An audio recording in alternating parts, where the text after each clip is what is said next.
Hello friends, welcome back to our channel. आज हम लोग क्लास 9 का केमिस्ट्री का नेक्स्ट पार्ट करने जा रहे हैं। जैसा कि आप लोगों ने इससे प्रीवियस वाले वीडियो में देखा होगा, मैंने आपको बताया था ये प्योर प्रोडक्ट्स होते हैं, इस पे ये प्योर क्यों लिखा होता है और आप कैसे पहचानेंगे एक प्योर प्रोडक्ट में डिफरेंस और केमिकल प्रोडक्ट में डिफरेंस क्या होता है। So we today move on further topic. What is solution, यानी ये सॉल्यूशन माने क्या होता है। A solution is a homogeneous mixture of two or more substances. यानी अगर बात करी जाए, सॉल्यूशन एक सब्सटेंस होता है, यानी एक सॉल्यूशन एक पदार्थ होता है जो एक या दो चीजों के मिश्रण को बनाकर हमें मिलता है, और वो होता है हमारा सॉल्यूशन कौन से नेचर में, होमोजीनियस नेचर में। इसीलिए हम लोग उसको क्या बोलते हैं, होमोजीनस। होमोजीनस वो होता है the substance which dissolve in water completely is called homogeneous mixture.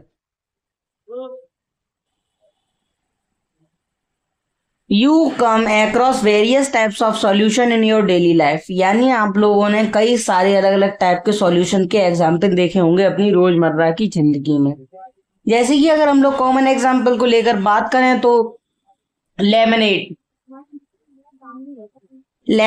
Soda water etcetera are all examples of solution. यानी लेमनेड यानी आपने नींबू पानी बनाया और सोडा मिलाया उसमें, तो ये दोनों क्या हो गए, लेमनेड। सोडा वाटर यानी सोडा वाटर मिला के आप लोग पीते हैं, लेमनेड पीते हैं, तो यही हमारे क्या हो गए, होमोजीनियस मिक्सचर के कुछ example. Are all examples of solution, यानी ये सारे एग्जाम्पल आपके सॉल्यूशन के होते हैं। Usually we think of a solution as a liquid that contains either a solid, liquid or gas dissolve in it. यानी अगर हम लोग मोटे तौर पर बात करें, समझने में आपको आसानी होगी इससे, कि एक सामान्य चीज इसमें देखने को मिली, ये सॉलिड, लिक्विड, गैस तीनों को ही डिसॉल्व कर देता है हमारे सॉल्वेंट में। यानी ये सॉल्वेंट होता है वो पूरी तरीके से हमारे सॉल्यूशन में पूरी तरीके से डिसॉल्व हो जाता है। We can also have solid solution alloys and gaseous solution air. यानी हमारे पास सॉलिड में सॉल्यूशन होता है, उसका नाम है अलॉयज, और गैसियस में सॉल्यूशन है, उसका नाम है air. In a solution there is a homogeneity at the particle level. यानी सॉल्यूशन में बात करी जाए तो इनके बीच में एक डिफरेंस होता है, उसका नाम इन्होंने दिया गया है होमोजेनिटी। होमोजेनिटी इनके पार्टिकल लेवल्स में अलग अलग देखने को मिलता है।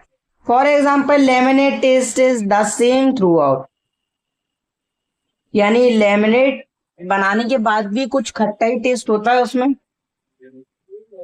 This shows that particles of sugar और salt are evenly distributed in the solution.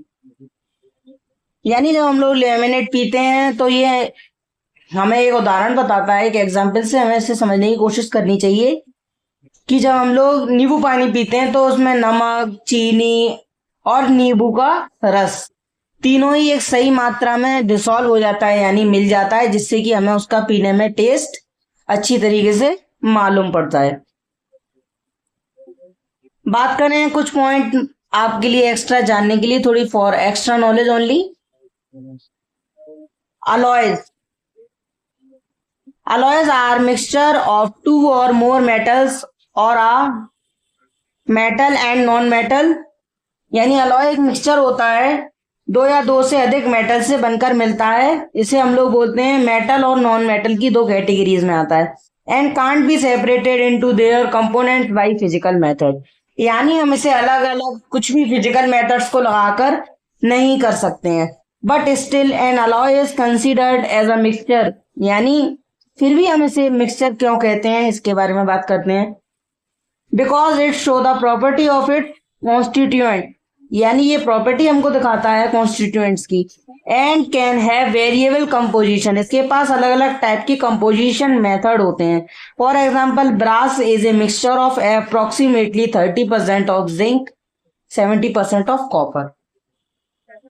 यानी अगर आपके पास आ जाए कि हमारा जो अलॉय होता है तो उसमें क्या क्या मिक्सचर, फॉर एग्जाम्पल अगर आपको कोई समझाना हो तो आप ऐसे लिख सकते हैं, brass is a mixture of approximately 30% zinc and 70% copper. This is a similar example seems to be similar than the case in alloy metal. यानी जो एलॉय के मेटल में जो केस है वो काफी ज्यादा इस चीजों से मिलता जुलता है। A solution has a solvent and a solute as its component. यानी जो हमारे पास सॉल्यूशन होता है उसमें आपके पास दो टाइप्स की चीजें होती हैं, एक होता है सॉल्यूट जिसे हम मिलाते हैं और सॉल्वेंट जिसमें वो मिलता है, यानी लिक्विड, और सॉल्यूट हमारा होता है जिसे हम लोग मिलाते हैं। The component of the solution that dissolve the other components in it. यानी ये ऐसा कंपोनेंट होता है सॉल्यूशन का जिसमें हम लोग डिसॉल्व करते हैं अलग अलग कंपोनेंट। अगर हम लोग बात करें कि ये पूरी तरीके से इसमें डिसॉल्व हो जाते हैं, जैसे कुछ अदर कंपोनेंट है, इसे एक एग्जांपल से समझने की कोशिश करते हैं। Usually the components present in larger amount is called solvent. यानी एक इसमें सिंपल सा एग्जांपल बताया गया है, जो भी चीज भारी मात्रा में या ज्यादा मात्रा में पाई जाती है उसी को क्या बोलते हैं, सॉल्वेंट, यानी जिसे हम मिलाते हैं। The component of the solution that is dissolved in the solvent usually present in lesser. यानी इसमें बताया जा रहा है सॉल्यूशन जो हमारे डिसॉल्व होता है सॉल्वेंट यूजली वो लेसर क्वांटिटी में होता है, उसे हम लोग क्या बोलते हैं, सॉल्यूट। तो उसकी क्वांटिटी हमेशा लेस होती है, बल्कि अगर इसके अपोजिट में देखा जाए तो हमारे सॉल्वेंट की अमाउंट ऑफ कैपेसिटी काफी ज्यादा होती है, यानी लार्जर होता है इसमें और इसमें लेसर होता है। अब कुछ एग्जांपल से इसे समझने की कोशिश करेंगे। A solution of sugar in water is a solid in liquid solution. यानी एक सॉल्यूशन की बात करी जा रही है जिसमें चीनी हमने पानी में मिलाई जो कि सॉलिड थी, लिक्विड सॉल्यूशन बना। In this solution sugar is the solute and water is the solvent.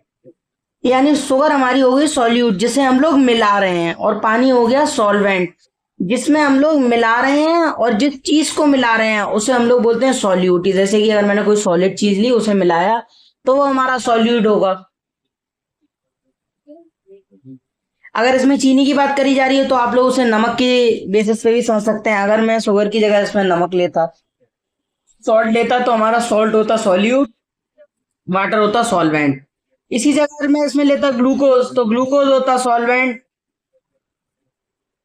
Solute होता, और वाटर होता solvent. A solution of iodine in alcohol known as tincture of iodine. यानी एक सॉल्यूशन होता है हमारा आयोडीन में जिसे एल्कोनिक नोन एक नेम दिया गया है, टिंक्चर ऑफ आयोडीन बोलते हैं। Has iodine solid as the solute and alcohol liquid as the solvent. यानी जिसमें हमारा आयोडीन सॉलिड फॉर्म में होता है वो तो सॉल्यूट होता है, और एल्कोहल लिक्विड में होता है, इसीलिए हम लोग उसे क्या बोलते हैं, solvent. Aerated drinks like soda, water etcetera are gas in liquid solution. यानी जो पैक्ड कोल्ड ड्रिंक्स वगैरह आती हैं, soda, cold drink, soft drinks बोलते हैं जिन्हें हम लोग कोल्ड ड्रिंक्स भी बोलते हैं, कैंस वगैरह में भी आती हैं, तो इसमें हमारे पास वाटर मिला होता है, इसमें सोडा मिला होता है, और ये हमारी गैस फॉर्म में इसमें डाली जाती है, क्योंकि जिससे इसकी खराब होने की कैपेसिटी को बढ़ाया जा सके। यानी अगर इसमें ये गैस नहीं मिलेगी सही अमाउंट में तो हमारी जो कोल्ड ड्रिंक है उसकी जो शुगर है वो डिकम्पोज होने लगेगी। इसीलिए इसमें हम लोग गैसेस को मिलाते हैं एक फिक्स अमाउंट पे, जिससे कि जो हमारी कोल्ड ड्रिंक्स हैं वो फ्रेश बनी रहें और उनके पार्टिकल्स आपस में डिस्ट्रॉय ना हो जाए एक दूसरे से। इसीलिए आप लोग जब बोतल को खोलते हैं कोल्ड ड्रिंक की तो उसे आप लोग मना करते हैं, बड़े लोग कहते हैं बोतल को हिलाना मत, क्योंकि उसमें जो गैस होती है फिर वो एकदम से प्रेशर ले लेती है। जैसे ही आप लोग ढक्कन को खोलेंगे तो उसमें आपको एकदम से काफी ज्यादा हाई प्रेशर देखने को मिलेगा। Air is a mixture of gas in gas. यानी हमारे पास एयर एक मिक्सचर है जो गैस में ही गैस का मिक्सचर बताया जा रहा है। Air is a homogeneous mixture of A number of gases, यानी एयर हमारे पास होमोजीनियस मिक्सचर का कहा गया है जिसमें इसके पास काफी ज्यादा अलग अलग टाइप के नंबर्स ऑफ गैसेस होता है. Its two main constituent are oxygen 21% and nitrogen 78%. यानी इसमें ऑक्सीजन कितनी होती है 21% और नाइट्रोजन होती है 78%. ये इंपॉर्टेंट है for general knowledge only. The other gases are present in very small quantities, यानी जो अलग गैस होती हैं वो काफी ज्यादा छोटी यानी कम मात्रा में पाई जाती हैं. पर उसी जगह अगर बात करी जाए ऑक्सीजन 21% और nitrogen 78%. Properties of a solution. A solution is a homogeneous mixture, यानी हमारा सॉल्यूशन एक घुलनशील मिश्रण होता है. घुलनशील मिश्रण यानी घुलनशील मिश्रण का मतलब ये होता है जिसमें पूरी तरीके से भी कोई भी मैंने सॉल्यूट डाला वो सॉल्वेंट में पूरी तरीके से घुल जाए, उसी को हम लोग बोलते हैं घुलनशील. हिंदी में वैसे इसे बोलते हैं बुक की लैंग्वेज में homogeneous mixture. The particles of a solution are small than 1 newton metre, यानी ये भी लाइन आपके पास इंपॉर्टेंट है. Are smaller than metre, so they can't be seen by naked eye. तो आप लोग इसे अपनी नंगी आंखों से नहीं देख सकते हैं, आपको इसके लिए माइक्रोस्कोप की जरूरत पड़ेगी. Because of very small particle size they do not scatter a beam of light passing, यानी इनका साइज काफी ज्यादा छोटा होने की वजह से ये एक दूसरे से टकराते नहीं हैं और इनकी बीम ऑफ लाइट आसानी से पास हो जाती है सॉल्यूशन के आर पार. So the path of the light is not visible in a solution, इसीलिए हम लोग लाइट का रास्ता नहीं देख पाते हैं और वो इसीलिए वो विजिबल नहीं रहता है क्योंकि उसमें कोई भी पार्टिकल्स में स्कैटरिंग नहीं हो रही है, यानी एक दूसरे से टकरा नहीं रहे हैं.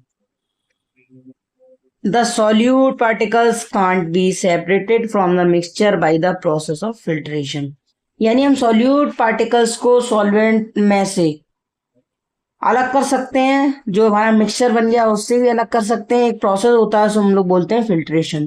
The solute particles do not settle down when left undistributed, that is our solution is stable, यानी जो हमारे सॉल्यूट के पार्टिकल्स होते हैं वो सेटल डाउन नहीं होते हैं, यानी जमीन जो भी कोई हम लोग कंटेनर है उसकी सतह पे नहीं बैठता है जाके. Concentration of a solution. In activity 2.2 we observed that groups A and B obtain different shades of solution. So we understand that in a solution the relative proportion of the solute and solvent can be varying. यानी आपने activity 2.2 में ये पढ़ा था जो A और B थे उनके पास डिफरेंट शेड्स ऑफ सॉल्यूशन आए थे. ये रिलेट करते हैं हमारे रिलेटिव प्रोपोर्शन से सॉल्यूट और सॉल्वेंट थे जो भी अलग अलग देखने को आपको मिल सकते हैं. Depending upon the amount of solute present in A solution it can be called dilute, यानी ये निर्भर करता है जो आपका सॉल्यूट का अमाउंट है जो सॉल्यूशन में प्रेजेंट होता है आपके पास, उसी को आप लोग क्या बोलते हैं डाइल्यूट. कंसंट्रेटेड और आ सैचुरेटेड सॉल्यूशन बोलते हैं. बात करी जाए डाइल्यूट की तो dilute or concentrated are comparative terms. In activity 2.2 the solution obtained by a group A is dilute compare to obtain B group, यानी इसमें आपको साधारण ये चीज मालूम पड़ी आपको सिंपली कि जो हमारा डाइल्यूट होता है वो कंसंट्रेटेड होता है कंपैरिजन ऑफ टर्म्स में. और एक्टिविटी 2.2 के बारे में बात करी जाए तो हमारे पास एक सॉल्यूशन था ए, वो डाइल्यूट था किसके मुकाबले हमारे ग्रुप बी के सॉल्यूशन के मुकाबले. एक छोटी सी एक्टिविटी इसमें कर लेते हैं. Take approximately 50 ml of water each in 2 separate beakers, यानी आपको 2 बीकर्स लेने हैं उसमें लगभग 50 ml पानी को आपको उसमें अलग अलग रख लेना है.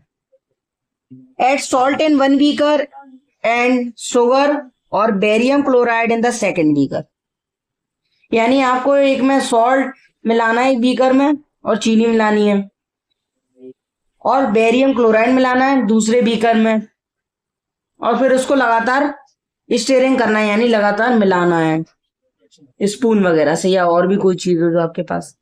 When no more solute can be dissolve, यानी जब वो उसमें और कोई सॉल्यूट डिसॉल्व होने लायक ना बचे, पूरी तरीके से डिसॉल्व हो जाए।